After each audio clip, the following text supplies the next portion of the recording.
They don't use any hazard signs. They don't have any stuff out here to let the people know, you know, to be careful where they walk. This is crazy, man.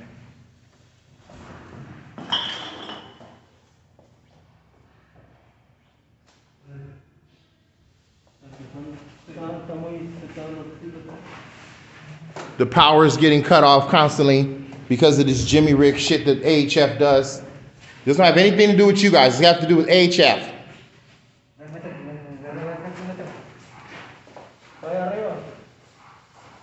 Look at all the stuff in the air flying in the camera. We're breathing all this shit. Now they have on hazmat suits, the full 9 yard, everything. They got on masks, hazmat suit, and no one bothers to tell the tenants, hey, this might be dangerous for us to breathe. Not cool. This is exactly what I'm talking about. Instead of paying for the permits, to pull the proper permits to take care of this building, they fucking Jimmy rigged the shit back together. It's pathetic. AHF, shame on you. Shame on you.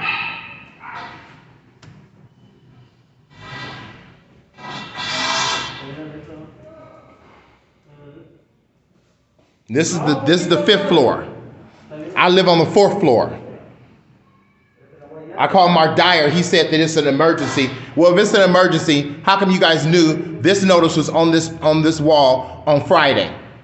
How do you know about an upcoming emergency? Explain that one to me. Make it make sense, Mark Dyer. Yo habla español, by the way. This isn't all in the air. This is the Jimmy Rig shit that I was talking about. This is the Jimmy shit. He sent you over here to defuse the shit, and they need to stop this Jimmy Rig bullshit. Your hand is against the wall, your back is against the wall, I get it. They gotta replace. They gotta do it right. They gotta pull the permits, and they gotta let the tenants know. My thing is this, look it. If they got all this hazmat shit on, if they got all this stuff on, logic suggests that the stuff is dangerous for the tenants to be breathing. When I came out, what pissed me off is I was on the podcast with a member of Congress, so blessed to have this lady speak to me, and I couldn't hear, and I hear this banging, banging, banging. I'm like, what is this? So I come out of my apartment on the 4th floor, and they're doing the same thing. And it's this whole corridor is completely foggy. And my thing is that if what they're doing warrants them putting all this hazmat shit on, then its logic would suggest to me that maybe it's not a good idea for the tenants to be breathing in either.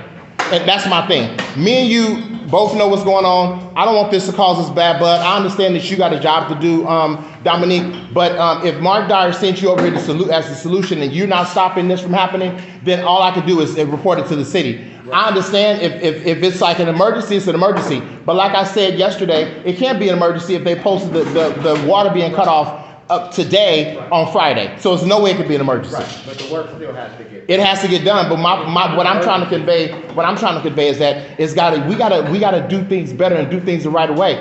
I was in the middle of a podcast speaking to a member of Congress, and that was so important for me in my little journey of putting together a social media platform, and it was totally ruined. And then when I came out, I couldn't fucking breathe, and I'm like, what the fuck is going on? And I wave it out the way, and this is guy just chopping away at the building.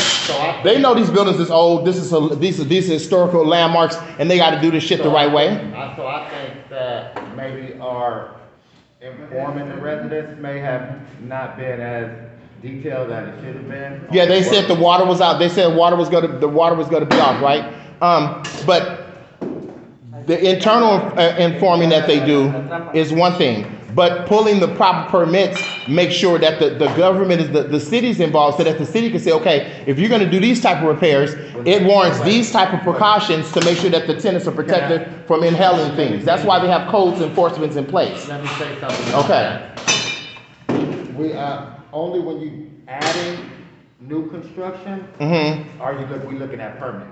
Since they're replacing already existing pipes, we don't need a permit because we're just replacing what damage that is already. Okay, so then I've been misinformed, because according to the conversation I had with the code enforcement yesterday, that's not the case. If they're doing, the lady said, if they're doing any major repairs, this is a major repair, then they're required to pull permits. Maybe I was misinformed. The people are going to be out here on the 22nd, and they'll be able to see what you guys did. Right. But even still, what's wrong with telling the clients, hey, if you're in these corridors, it's going to be a lot of stuff in the air. This building was built in the, I don't know, I think the 20s or the 30s. This shit ain't, it ain't good for us to be breathing this shit. You have waste coming out of these pipes, and all this shit is cutting and going all up in the air. Like, I'm just saying it's a better way that they can do it. And I wasn't really going off on anybody in this building about doing this stuff at first until it was at my door. So I came out of my door and I couldn't breathe, and they ruined my podcast. I'm like, what the fuck, man? Right. I get that.